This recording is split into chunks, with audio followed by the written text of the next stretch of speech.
Welcome back. Thank you so much for sticking with Citizen TV. This is Daybreak. If you're just joining us, you're waiting in time for press review as well as we dive into those three conversations that we promised you. One, a look at devolution, given that this is the first week, the first day as the 6th Devolution Conference will be kicking off. Number two, the cabinet reshuffle that we saw on Friday. Right. As well as the Twitter wars between that of Raila Odinga and Deputy President William Ruto. All right. And of course, my name is Sam Gituko. What's yours? And my name is Would you like to take us through our panel? Right, so we start with Senator Moses Kajwang from Homa Bay. Welcome back to the show. Thank you. Gabriel Muthuma, you've not been here for quite some time now. I think a month or so maybe. Yes, welcome back. Gabriel Muthuma is a public affairs analyst, and for the very first time this year on Daybreak, we have Governor Sospito Jamong from Busia County. Karibu sana to the show. Thank you. And then we have Senator Ledama Ole Kina from Narok. Karibu sana. Asante. And we hope that today we'll have a fruitful conversation. An objective one. Objective is your word. Yes. All right, so let's take a look at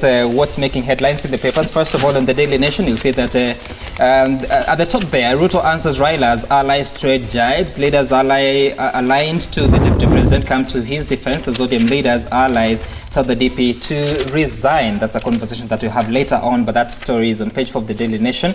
Then Rotich, this is where 20 billion dam cash went. These are the Treasury Cabinet Secretary trying to explain that controversy that the DCI is saying that they're investigating to see how money was lost. And of course, you recall that over the weekend, the Deputy President said, that was on during the weekday, Thursday or yes, when they were at the Supreme Court. Yes, and he said that there is no money lost. The only money in question is 7 billion shillings. Not just 7 billion? That's all, just 7 billion Kenyan shillings. But the bigger question is, whether it's 7 billion Kenyan shillings or 20 billion Kenyan shillings, what is the number? And at the end of the day, where is that specific project? On page 6 of the Daily Nation, it goes on to tell us that Treasury CS admits that close to 20 billion Kenyan shillings has been paid out to various firms in dam projects, as man who witnessed contract for Italian company ignores, and as well as DCI Kinoti talks stuff. All right, so that story, like she said, is on page 6 of the Daily Nation. Then on the front page of the Standard, you'll see that Ashoka's over 370,000 KCC students have been registered. Hundreds of candidates to miss out on 2019 national exams over suspicion their parents colluded with head teachers to register them using fake documents. So why would you use a fake document? Leave alone that, but now at the end of the day, if my parent and a teacher knew that, but I wasn't involved, I'm the one who is getting the end of the stick. And probably I didn't even know my parents and teachers were doing this behind my back. So it's a bit unfair to some of the students as well. So. Right, so I think we begin with that story about the billions of these dams that we see that now the National Treasury is trying to explain. And you're being told of this story about there's no money that will be lost because it's guaranteed by a bank. So what should Kenyans take out of this, even as the investigation continues? I think if you want me to go first, one of the biggest problems we have in this country is that we seem to be losing focus on what is important in terms of food security in this country. The idea behind the dam was to ensure food security, but it seems like there are people whose self-interest is really overrunning the interest of the country. When we hear the CS for Treasury talking about 20 billion, we hear the Deputy President talking about 7 billion. It doesn't matter what the amount is. The fact is money has been lost. If it has been lost, this issue that the money is secured, my concern is this: why does it take so long for a project to be undertaken? You know, we are sinking deeper and deeper into debt, and I think Kenyans ought to be worried. You know, right now, I saw in the dailies that the government is going to be borrowing locally. It's going to make it very expensive for other Kenyans to borrow locally, in terms of the tax-free bond, which the government is going to be issuing. So those are some of the challenges that we are facing. This issue of corruption, this issue of projects, stalled projects that are never completed, really gives us a very big problem. Last week, in the National Assembly and the Senate, we were considering the budget policy statement, and we are looking at what has been presented to us, which came in without even a matrix of how the Big Four agenda is going to be resolved. So those are challenges that we have, and we must be very honest about them if we really want this country to be able to move forward. Right. Yes. And so, Governor, so we saw the Deputy President talking of it should be, the money in question is 7 billion shillings, and it won't be lost. I mean, you're a governor, so you might know how public affairs work and how monies are managed in this country. So as this investigation continues, is there a possibility that we can recover the value of this money as we stand now? In fact, as Kenyans, we don't understand or know when the money was brought or acquired from wherever. And also when these projects were initiated, just as indicated by the locals there. They say they just saw people taking photographs and then filming things, and then they could not talk to them anything.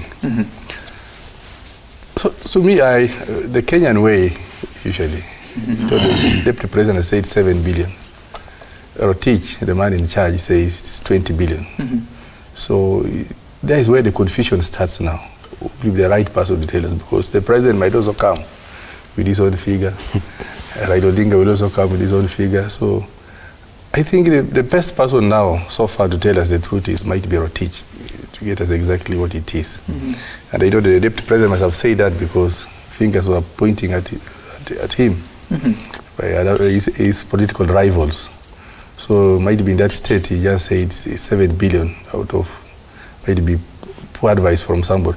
So let us wait for Rotich to say this exactly, or Parliament, or the relevant department in Parliament committee, to come and investigate and tell us exactly which is the figure and where did the money go exactly. But otherwise, as a Kenyan, I've lived here for some time. You know, this might just be propaganda also, political games that are being played on Kenyans, psychology, being played on Kenyans. To whose benefit? It's just politics, Kenyan politics. You know, people like throwing things here and there. You will think that they are true. All this might be all false. So I actually believe that. Let us see the exact thing. Okay. What should you believe? I'm a fisherman, and we have this saying that if tilapia came out of the lake and told you that Nile perch is unwell, you better believe tilapia. The DCI has told us that there are suspect transactions. And the DCI has given us certain questions. The DCI is tracing 4 billion that appears to have been wired back to the country as kickbacks. The DCI is questioning how payments were made before designs were done, how BQs were arrived at without a design. I mean, it's like having a child without procreation. So all this stinks. And all the information that is emanating is not coming from the opposition. I hear people saying that it's the opposition trying to split government. The DCI is an agency or an agent of the government. KVDA, Treasury. In fact, now we have 5 versions to the story. We have the DCI version, the KVDA version, the Treasury version, the William Ruto and Murkomen version, and the President's version, who says that there was wrongdoing in that exercise and people should be held to account. There is a 6th version of the Water CS, who says that the contractor does not have capacity to complete the Itare Dam. There is another version that tells us that this contractor has filed for bankruptcy in Italy. This thing stinks, and I disagree with the governor that this could be politics. This, having sat in a committee that oversights and looks at accountability issues, this is a matter that we need to get to the bottom of. And in fact, if you want to mess up investigations into this country, investigations in corruption in this country, you politicize them. And so you find people going for weekend funeral rallies, or people going for weekend church functions, and converting the thing into a political narrative. What I would have expected, particularly from the senator for Elgeyo Marakwet, who was supposed to be a direct beneficiary of this project, 21 billion, actually the full... You need to be specific on that, as a person or as a senator for Elgeyo Marakwet. No, as a senator for Elgeyo Marakwet, because last week we were treated to a very detailed statement by the senator for Elgeyo Marakwet, where he defended the project, where he brought facts before the Senate. And we challenged him and told him that he needs to, 1, substantiate those facts, and 2, he needs to go to DCI and share those facts with DCI, because there's an active investigation going on. And we also encourage that we do not need to use parliamentary immunity to scandalize and to criticize the DCI and EACC who are conducting an investigation.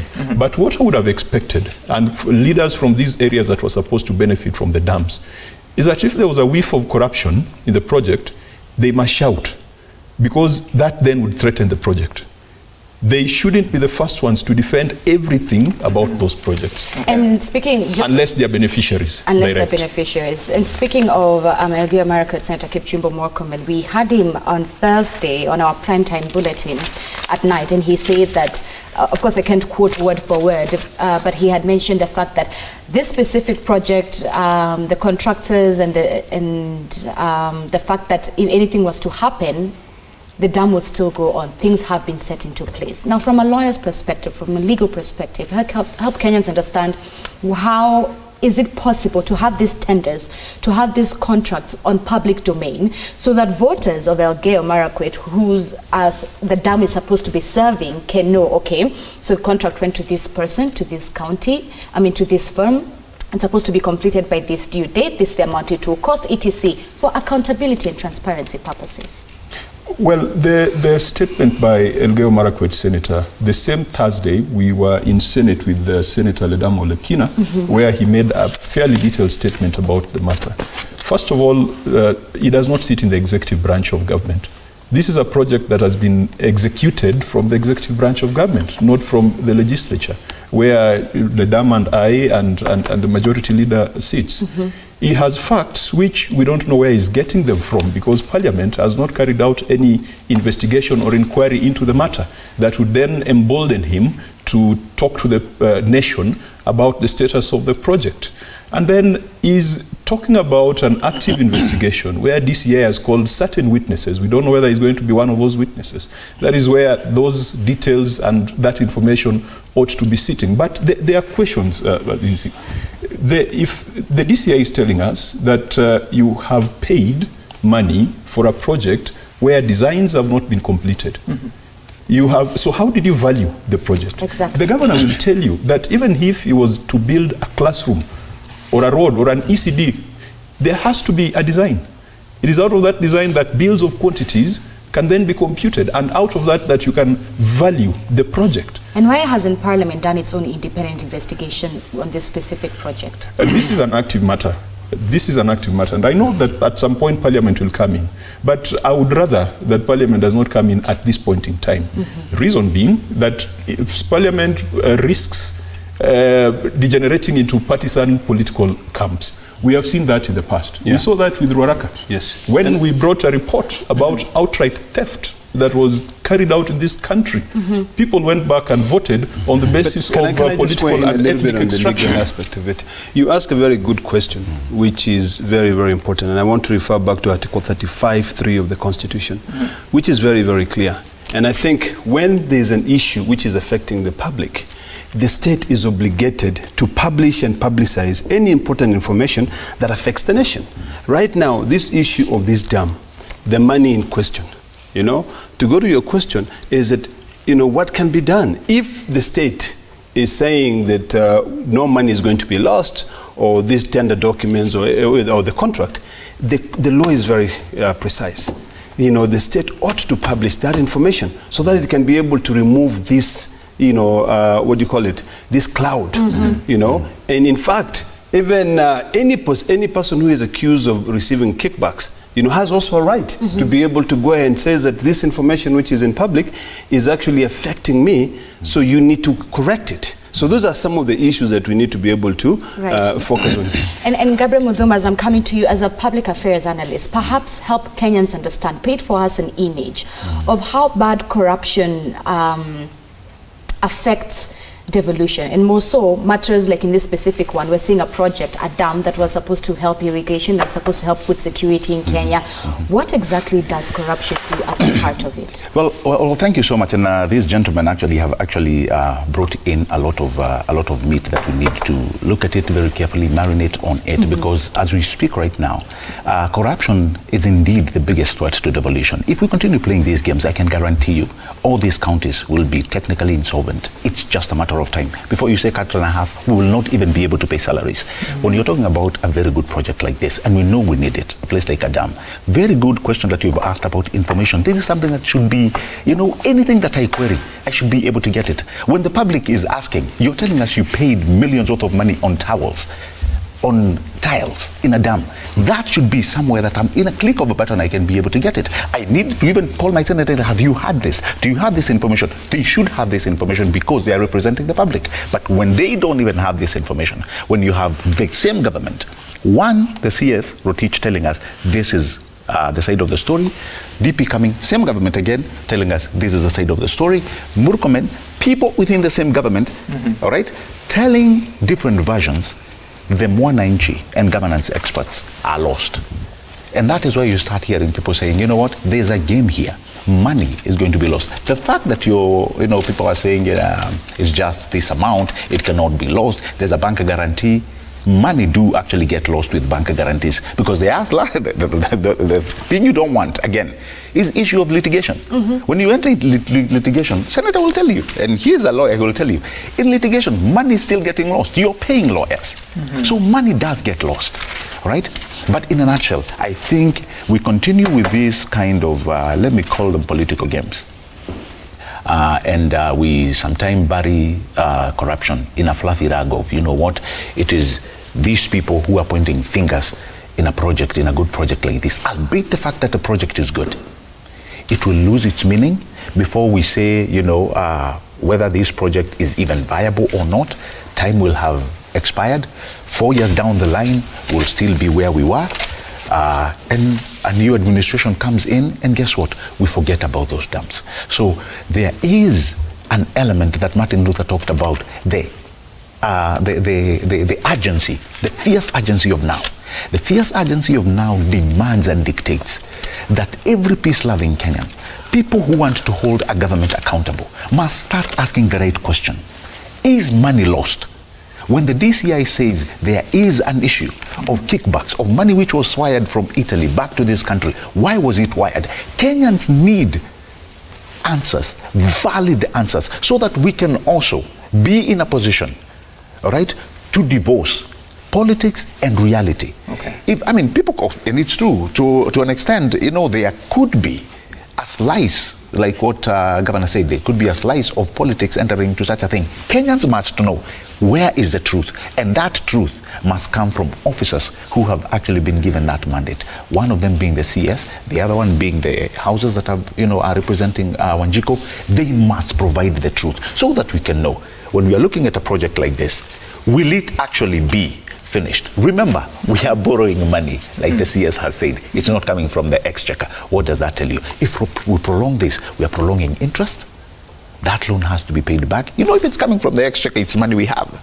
So that can be understood, if not condoned. I'm not saying money to be stolen, but at least it is better. This is